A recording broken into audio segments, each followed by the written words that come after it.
brush the outside of the cereal treats here, and this is going to keep it all together.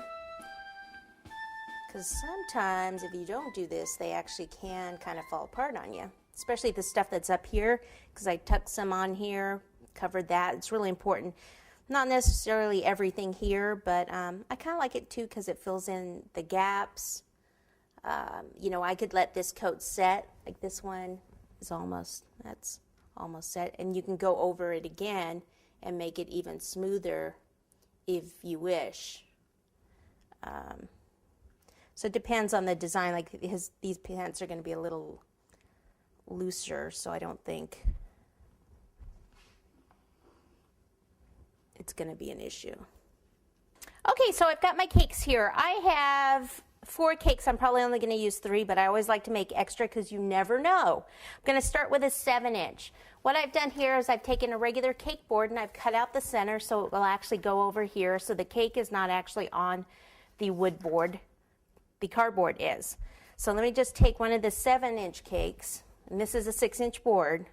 Okay, I'm going to take the paper off the back here, and then I'll just center this, and then I'll just take this pole here and just cut a hole in it. Okay, move that over, get my cornstarch out of the way, and see, this is what I do. I basically kind of go like this to see how many cakes it's going to end up. And so I'm going to now go to, because he's not a real big guy. He's kind of slender. So I'm going to do one bigger one and then go to these smaller 6-inch cakes. So take this off the bottom here, center this.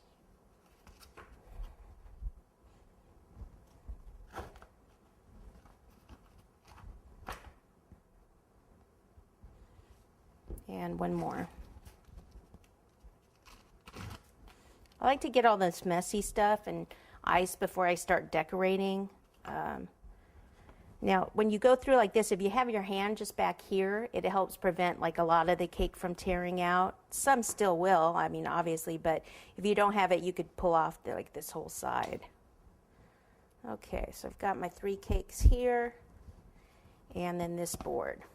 So what I'm going to do is wipe my hands off, take some double-sided tape, and put a piece here, over here, right out on the edge, because if it's too far in, then it can still kind of wobble a little on you. And then take this and pop this over the top like that, and then go ahead and push down. Okay? Okay, now the fun begins. Buttercream, buttercream, buttercream. Just take a little buttercream, pop it around here. If you don't want this touching your cake, you can coat that in chocolate if you want.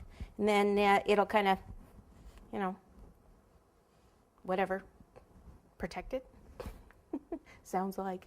I'm actually going to put it on this way. Woo! All right, there we go. Buttercream. Buttercream. Fill in that little hole in there. Now, if you wanted to do a cake with filling in it here, you could certainly do it. You just need to put that little dam of really stiff buttercream around it, and then put some filling in there. Like I said, though, this is more of a showpiece, you know, because there's not a ton of cake in it. So I would probably do some cakes on the side.